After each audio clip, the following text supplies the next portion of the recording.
जय हिंद दोस्तों।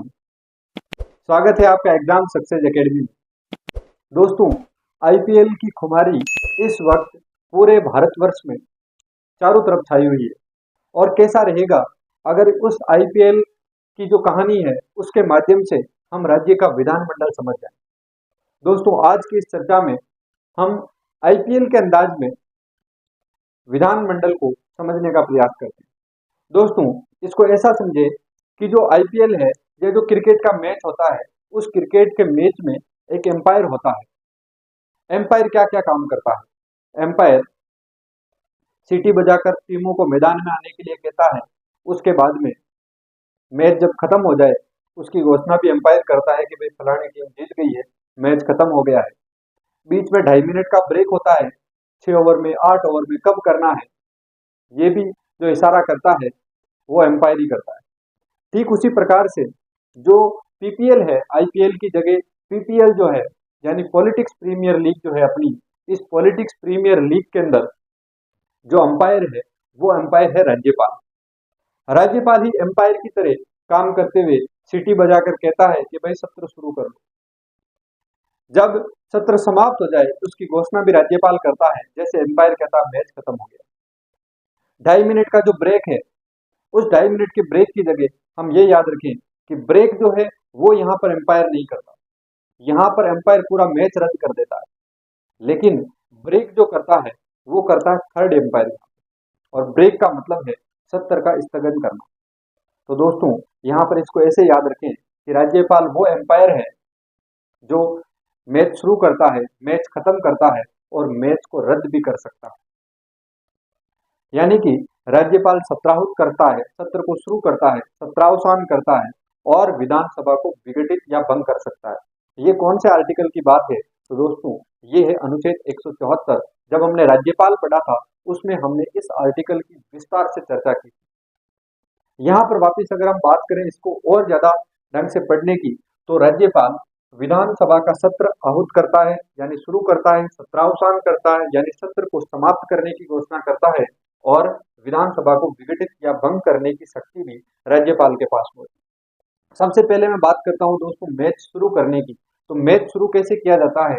राज्यपाल सत्र बुलाता है और सत्र बुलाने का काम तो राज्यपाल करता है, लेकिन उसकी जो अध्यक्षता है यानी दोनों टीमों को जो गाइड करता है, जो दोनों टीमों के बीच में एकदम न्यूट्रल होकर काम करता है, वो काम करता है थर्ड एम्पायर या मैच रेफरी अपन कह सकते हैं। तो मैच रेफरी जो है वो यहाँ पर विधानसभा का अध्यक्ष होता है, जो विधानसभा और विधान परिषद दोनों की जो बातें हैं वो सुनता है, पक्ष और विपक्ष की बातें सुनता है। तो विधानसभा और विधान परिषद या पक्ष और विपक्ष की जो बातें सुनने का काम है वो करता है मैच रेफरी। और पक्ष और विपक्ष की बातें यहाँ पर मैच रेफरी के रूप में काम कौन करता है? तो विधानसभा का अध्यक्ष करता है विधानसभा के लिए, और उसी प्रकार जो विधान परिषद है वहां पर सभापति करता है। तो दोस्तों, यहाँ पर जो विधानसभा का अध्यक्ष है इसके पास पावर होता है कि वो स्थगित कर सकता है, यानी कि सत्र शुरू खत्म करना और भंग करना ये काम तो राज्यपाल के हिस्से आता है, लेकिन स्थगित करने का जो काम है वो विधानसभा का अध्यक्ष करता है। इसमें एक बात और ध्यान रखना दोस्तों, कि जो स्थगन का समय है इसमें हमेशा ध्यान रखना कि दो जो सत्र है उन दो सत्रों में 6 महीने से ज्यादा का गैप नहीं होना चाहिए। जैसे जब आईपीएल के अंदर मैच चलता है तो 2.5 मिनट का ब्रेक लिया जाता है, और उस 2.5 मिनट के ब्रेक से ज्यादा ब्रेक नहीं लेते। तो वहां पर जो 2.5 मिनट का ब्रेक है वो यहाँ पर 6 महीने का ब्रेक है। एक साल के अंदर इसका मतलब 3 मीटिंग, एक साल के अंदर 2 मीटिंग होना आवश्यक है। सामान्य 3 मीटिंग कर लेते हैं यानी 3 सत्र होते हैं, लेकिन कम से कम 2 सत्र होना आवश्यक है। अब 3 सत्र कौन कौन से? तो बजट सत्र, मानसून सत्र और शीतकालीन सत्र, ये 3 सत्र होते हैं। इनमें से 2 सत्र होना आवश्यक है। सबसे पहली बात कि यहाँ पर 2 सत्रों के बीच में 6 महीने का अंतराल होना चाहिए और वर्ष में कम से कम 2 सत्र होना जरूरी है। दूसरी बात, 2 सत्र के मध्य जो ब्रेक होता है उस ब्रेक को बोलते हैं विश्रांति काल। जैसे आईपीएल में बोलते हैं कि ये स्ट्रेटेजिक टाइम आउट है, तो जो वो टाइम आउट है उस टाइम आउट को यहाँ पर क्या बोलते हैं? विश्रांति काल। इसी को आगे बढ़ाऊं चर्चा को, तो दोस्तों कि सामान्यतः वर्ष में 3 सत्र होते हैं, अधिकतम कितने सत्र होते हैं सामान्यतः 3 सत्र होते हैं, लेकिन कम से कम 2 सत्र होना आवश्यक है। 3 सत्र कौन कौन से? तो बजट सत्र, मानसून सत्र और शीतकालीन सत्र। एक साल में जो टोटल बैठक है, यानी तीनों सत्र को मिलाकर जो टोटल बैठक होनी है वो 60 से कम नहीं होना चाहिए। ठीक वैसे ही जैसे आईपीएल के अंदर जो शेड्यूल होती है उसमें कम से कम 14 मैच हर एक टीम को खेलने होते हैं। उसके बाद जो क्वालिफाई करती है वो आगे खेलती है, लेकिन यहाँ पर कम से कम 14 मैच जो है वो हर एक टीम के हिस्से आते हैं। उसी प्रकार यहाँ पर कम से कम 60 दिन की मीटिंग या 60 दिन की बैठक अनिवार्य है। कम से कम 60 दिन की बैठक होनी चाहिए। उसके अलावा दोस्तों बात करें विधानसभा को स्थगित करने की, तो हमने ये भी कहा कि विधानसभा की अध्यक्षता, क्योंकि विधानसभा का अध्यक्ष करता है, इसलिए विधानसभा को स्थगित करने का जो काम है, यानी यहाँ जो मैच रेफरी का जो काम है वो विधानसभा का अध्यक्ष करता है और उसको स्थगित करता है। तो ये हो जाता है विधानसभा अध्यक्ष जो विधानसभा को स्थगित करता है। एक टर्म आती है दोस्तों, ये राज्यपाल के समय भी मैंने बताया था कि साइन डाई क्या होता है। साइन डाई का मतलब है जब अनिश्चित काल के लिए जो सत्र है उसकी जो कार्रवाई है उसको रोक दी जाए, उसको बोलते हैं साइन डाई। आप इसको इस प्रकार से समझे कि मैच चल रहा है और एकदम से बारिश आ जाती है, बारिश की आने की स्थिति में मैच को रोकना पड़ा, लेकिन अब पता नहीं है कि मैच वापस कब शुरू होने वाला है। तो अनिश्चित काल के लिए जब विश्राम लगा दिया जाए, अनिश्चित काल के लिए मीटिंग रोक दी जाए, स्थगित कर दी जाए, उस कंडीशन को साइन डाई कहा जाता है अपनी पॉलिटिक्स प्रीमियर लीग के अंदर। दोस्तों इसमें ध्यान ये रखना है, एक होता है विधानसभा का सत्र आहूत करना यानी शुरू करना, सत्रावसान करना यानी कि समाप्त करना। तो सत्र को समाप्त करने में और स्थगित करने में अंतर है। समाप्त करने का मतलब है कि अब इसके बाद कोई भी बैठक नहीं होगी, यानी इसके बाद अब कोई मैच नहीं खेला जाएगा, समाप्त हो गया। लेकिन स्थगित करने का मतलब है कि केवल ये जो अभी जो मैच चल रहा है, केवल इस मैच को बारिश की वजह से रद्द कर दिया जाता है। उसी प्रकार यहाँ पर रद्द कर दिया गया। और यहाँ पर बारिश का मतलब है कि जब मान लो ज्यादा शोर शराबा हो विधानसभा के अंदर, अस्त व्यस्त हो जाए, जब चर्चा जो है वो ज्यादा गर्माहट में बदल जाए, विधानसभा के अध्यक्ष के काबू में ना आए और पक्ष और विपक्ष दोनों कंट्रोल से जब बाहर हो जाते हैं, उस कंडीशन के अंदर ये व्यवस्था को देखते हुए स्थगित किया जाता है उस सत्र को। जैसे चाय के लिए भी स्थगित किया जाता है, चाय काल के लिए भी। उस प्रकार से कई बार ज्यादा शोर शराबे की वजह से भी विधानसभा के सत्र को स्थगित कर दिया जाता है। तो ये होता है विधानसभा का स्थगन करना। इसके बाद अगर दोस्तों मैं बात करूं विधानसभा को भंग करने की, तो हमने कहा था कि सत्राहूत करना, सत्रावसान करना और भंग करना ये काम राज्यपाल के हैं। तो विधानसभा को भंग या विघटित कौन करता है? राज्यपाल करता है। लेकिन राज्यपाल क्या डायरेक्ट कर सकता है? जैसे आप ये मान लो कि मैच को अगर पूरा कैंसिल करना, रद्द करना है, तो मैच को रद्द डायरेक्ट जो एम्पायर है वो सीधा कर देता है क्या? तो आप इसको ऐसे समझ लो कि दोनों एम्पायर को बुलाया जाता है और दोनों कैप्टन को बुलाया जाता है और कैप्टन से कहा जाता है कि भाई ये स्थिति है, उसके बाद इसको रद्द कर दिया गया। उसी प्रकार से यहाँ ये समझ लो कि जो राज्य की मंत्री परिषद है, उस मंत्री परिषद की सलाह से जो विधानसभा है उसको विघटित किया जाता है, भंग किया जा सकता है। अब दोस्तों एक बात ध्यान रखना कि विधानमंडल के सदन में जो राज्यपाल है ये अभिभाषण कर सकता है, और अभिभाषण करने का मतलब है, आप इसको ऐसे समझे कि थर्ड एम्पायर जो होता है वो बीच में कई बार जब निर्णय होता है एम्पायरों के बीच में, और उस निर्णय में अगर कुछ भी ऊपर नीचे होता है तो थर्ड एम्पायर वहां पर एंट्री लेता है और बताता है कि भाई ये आउट है, नॉट आउट है, वाइड है, नो बॉल है। तो ये काम कौन करता है? Third umpire. और यहाँ पर थर्ड एम्पायर की जगह ये काम भी कौन करता है? राज्यपाल करता है। किस प्रकार से? दोस्तों मान लो कोई विधेयक विधानसभा या विधान परिषद में विधानमंडल के अंदर कहीं पर लंबित है, उस लंबित विधेयक के संबंध में जो बात कही जाती है या जो अभिभाषण दिया जाता है, जो संदेश भेजने का अधिकार है, ये संदेश भेजने का अधिकार है राज्यपाल को। ये हमने आर्टिकल 175 जब पढ़ा था उस समय भी हमने इसकी बात की थी कि आर्टिकल 175 यानी पी से हो जाएगा पेंडिंग, और पेंडिंग का मतलब होता है लंबित, यानी लंबित विधेयक के संबंध में संदेश भेजने का अधिकार राज्यपाल के पास में होता है। दोस्तों हमने उस समय ये भी चर्चा की थी कि ये राज्यपाल का अधिकार है, शक्ति नहीं। तो आर्टिकल 175 किससे संबंधित है? विशेष अभिभाषण से या अभिभाषण से? ध्यान रखना दोस्तों, अभिभाषण से संबंधित है। किसके संबंध में? लंबित विधेयक के संबंध में संदेश भेजने के संबंध में। इसके अलावा दोस्तों आगे अगर बात करें तो आर्टिकल 176। अब आर्टिकल 176 क्या कहता है?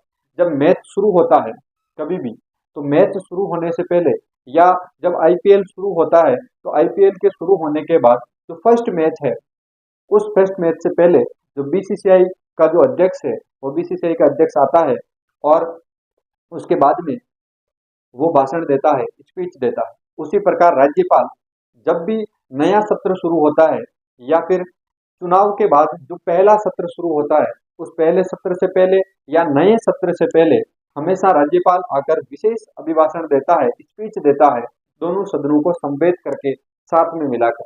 इसको बोला जाता है विशेष अभिभाषण। यानी आर्टिकल 176 के तहत राज्यपाल दोनों सदनों को संबोधित करके विशेष अभिभाषण दे सकता है और ये जो काम है ये राज्यपाल के द्वारा किया जाता है।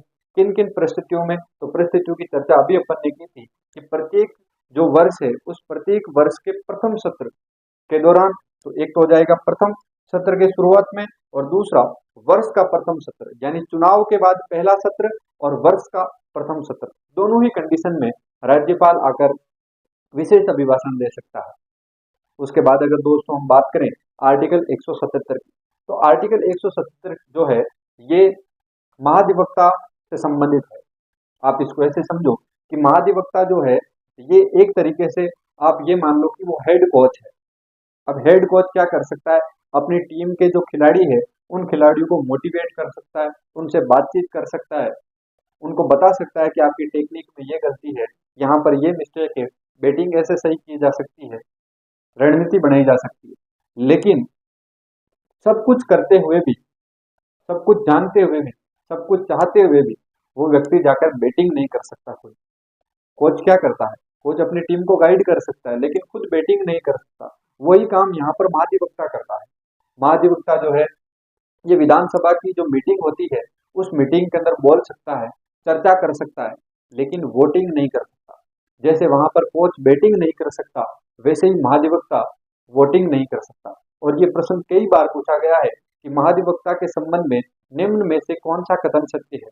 महाधिवक्ता सदन की जो कार्रवाई है उसमें बोल सकता है, उसमें चर्चा कर सकता है और उसकी जो बैठक होती है उसके अंदर वोटिंग नहीं कर सकता। दूसरी बात यह है कि महाधिवक्ता को किसी भी जो समिति है उसका सदस्य बनाया जा सकता है। ज्यादातर जो लोग हैं वो इन दो जगहों पे फंसते हैं, एक तो इसमें कि विधानमंडल की किसी भी समिति का सदस्य बनाया जा सकता है, इसमें कुछ लोग कंफ्यूज हो जाते हैं, और दूसरा कंफ्यूजन होता है कि क्या वो उसमें वोटिंग कर सकता है या नहीं कर सकता, क्योंकि पूरी लाइन एक साथ दी जाएगी कि वो बोल सकता है, चर्चा कर सकता है, लेकिन वोटिंग नहीं कर सकता, तो वहां पर थोड़ा बहुत गलती होने के चांसेस बहुत ज्यादा होती है। कई एग्जाम में ये प्रश्न पूछा जाता है और कई बार पूछा भी गया है। तो ध्यान रखना दोस्तों कि राज्यपाल विधानमंडल की किसी भी समिति का सदस्य बन सकता है, वहां पर बोल सकता है, चर्चा कर सकता है, लेकिन वोटिंग नहीं कर सकता। इसके बाद अगर दोस्तों बात करें विधानसभा के अध्यक्ष यानी कि कैप्टन, जब आईपीएल शुरू हुआ तो आईपीएल में हर एक टीम को अपना एक आइकन चुनने के लिए कहा गया, तो हर एक टीम ने अपना आइकन चुना। तो जो पहली बार ये मान लो कि आईपीएल हुआ, तो पहली बार आईपीएल होने के समय जो कैप्टन चुना गया वो कैप्टन था नरोत्तम लाल जोशी, यानी कि जो सबसे पहली विधानसभा जो थी उसका जो अध्यक्ष बने वो अध्यक्ष थे नरोत्तम लाल जोशी। दोस्तों आपके लिए एक प्रश्न छोड़ के जा रहा हूँ, वर्तमान की जो विधानसभा है उस वर्तमान विधानसभा में अध्यक्ष कौन है? अध्यक्ष के पद पर कौन से व्यक्ति है? ये प्रश्न आपको, इस प्रश्न का जवाब आपको कमेंट सेक्शन में देना है कि वर्तमान विधानसभा का अध्यक्ष कौन है। उसके बाद दोस्तों आईपीएल शुरू हुआ, आईपीएल जब अच्छा चला तो फिर सोचा गया कि हमारे छोरे भी, जैसे हमारी छोरियां भी छोरे से कम है क्या, यानी कि अब लड़कियों की बारी आती है और कहा गया कि अब आईपीएल के साथ साथ डब्ल्यूपीएल भी शुरू करें। अब डब्ल्यूपीएल शुरू करेंगे तो उसमें जो कैप्टन होगी वो ऑब्वियस सी बात है कि कोई महिला ही होगी और महिला को कैप्टन बनाया जाएगा, यानी कि जो पहली बार जो महिला कप्तान बनी, जो विधानसभा का अध्यक्ष बनी, यानी प्रथम महिला जिसने विधानसभा की अध्यक्षता की वो महिला थी सुमित्रा सिंह, जिन्होंने 12वीं विधानसभा के अंदर अध्यक्षता की। उसके बाद दोस्तों ऐसा गैर कांग्रेसी जिसने विधानसभा की अध्यक्षता की वो थे लक्ष्मण सिंह। इसको आप ऐसे समझो कि सीएसके के अंदर पहले फाफ डुप्लेसी जो थे वो आरसीबी में आकर कैप्टन बन गए। यानी कि वही बात यहाँ पर है कि जो गैर कांग्रेसी व्यक्ति था उसने अध्यक्षता की और वो पहले व्यक्ति थे लक्ष्मण सिंह, और ये इन्होंने 6वीं विधानसभा के अंदर अध्यक्षता की थी। तो इसका भी आपको ध्यान रखना है, प्रथम गैर कांग्रेसी जिन्होंने विधानसभा की अध्यक्षता की हो और वो व्यक्ति थे लक्ष्मण सिंह। इसी प्रकार दोस्तों जो दूसरे व्यक्ति है जो गैर कांग्रेसी है और विधानसभा की अध्यक्षता करते हैं वो है हरिशंकर बाबड़ा। इनके बारे में जब मैंने मुख्यमंत्री पढ़ाया था उस समय भी मैंने बताया था कि हरिशंकर बाबड़ा ऐसे व्यक्ति है जो राजस्थान के उप मुख्यमंत्री भी रहे और विधानसभा के अध्यक्ष भी रहे। इस प्रश्न से अगर आपको याद आया होगा दोस्तों तो एक प्रश्न आपके लिए छोड़ के जा रहा हूं कि ऐसे व्यक्ति जो राजस्थान के मुख्यमंत्री भी रहे और विधानसभा के अध्यक्ष भी रहे, इस प्रश्न का जवाब आपको देना है। अगर आपने मुख्यमंत्री वाला टॉपिक पढ़ा है तो आप इसका जवाब जानते हैं। तो दोस्तों इस प्रश्न का जवाब कमेंट सेक्शन में जरूर दीजिए कि ऐसे व्यक्ति जो राजस्थान के मुख्यमंत्री भी रहे और विधानसभा के अध्यक्ष भी रहे। उप मुख्यमंत्री और विधानसभा के अध्यक्ष कौन रहे? तो हरिशंकर बाबड़ा, ये 9वीं और 10वीं विधानसभा के अंदर अध्यक्ष रहते। इसके बाद जो सबसे ज्यादा टाइम तक जिसने कैप्टनसी की, जैसे महेंद्र सिंह धोनी है, ये बहुत टाइम से कैप्टन है। या आप ऐसे समझ लो कि विराट कोहली जो है ये आईपीएल के शुरुआत के सीजन से लेकर अभी तक क्रिकेट खेल रहे हैं। तो ऐसे व्यक्ति जिसने सर्वाधिक समय तक विधानसभा की अध्यक्षता की वो व्यक्ति थे, उन व्यक्ति का नाम है रामनिवास मिर्जा। इन्होंने लगभग 10 वर्ष तक 1967 से लेकर 1977 तक लगभग 10 वर्ष तक इन्होंने विधानसभा की अध्यक्षता की थी। और इन्होंने कितनी बार की, तो ध्यान रखना कि 2 बार इन्होंने विधानसभा की अध्यक्षता की। इसके बाद ये समझो कि सबसे कम टाइम तक किसने अध्यक्षता की, यानी ऐसा कौन सा कैप्टन था जो गोल्डन डक पर आउट हो गया, 0 पे आउट हो गया, तो वो जो कैप्टन है वो है समर्थलाल मीणा। यानी सबसे कम समय तक जो विधानसभा के अध्यक्ष रहे वो है समर्थलाल मीणा। दोस्तों जो मैंने 2 प्रश्न पूछे हैं उनका जवाब आप कमेंट सेक्शन में जरूर दीजिए कि ऐसे मुख्यमंत्री जो विधानसभा के अध्यक्ष भी रहे, इसका आंसर देना है। और दूसरा जो है वो है वर्तमान में जो विधानसभा है उस विधानसभा के अध्यक्ष कौन है, इसका भी आप आवश्यक रूप से जवाब कमेंट सेक्शन में दे सकते हैं। तो दोस्तों बताइए कैसी लगी आपको आज की क्लास, जिसमें हमने आईपीएल के माध्यम से अपनी जो पीपीएल है यानी पॉलिटिक्स प्रीमियर लीग, इसको अच्छे से समझा। अगर आपने पुराने वीडियोस नहीं देखे हैं जिसमें हमने मुख्यमंत्री, राज्यपाल और विधानमंडल जो है इसके शुरुआत के जो 2 पार्ट है, जिसको भी हमने व्हाट्सएप के माध्यम से, व्हाट्सएप की कहानी के माध्यम से और बिल्डिंगों की कहानी के माध्यम से हमने पढ़ा है, आप उनको भी जाकर जरूर देख सकते हैं।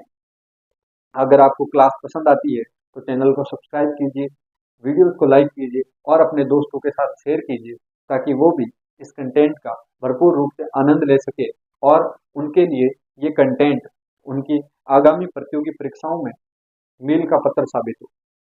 हमारी जो मुहिम है आरपीएससी और कर्मचारी चयन बोर्ड के नए पैटर्न के अनुसार राजस्थान राज्य व्यवस्था को पढ़ने की, उस मुहिम के अंदर उन्हें अपने साथ जरूर जोड़िए। आपका दिन शुभ हो। धन्यवाद।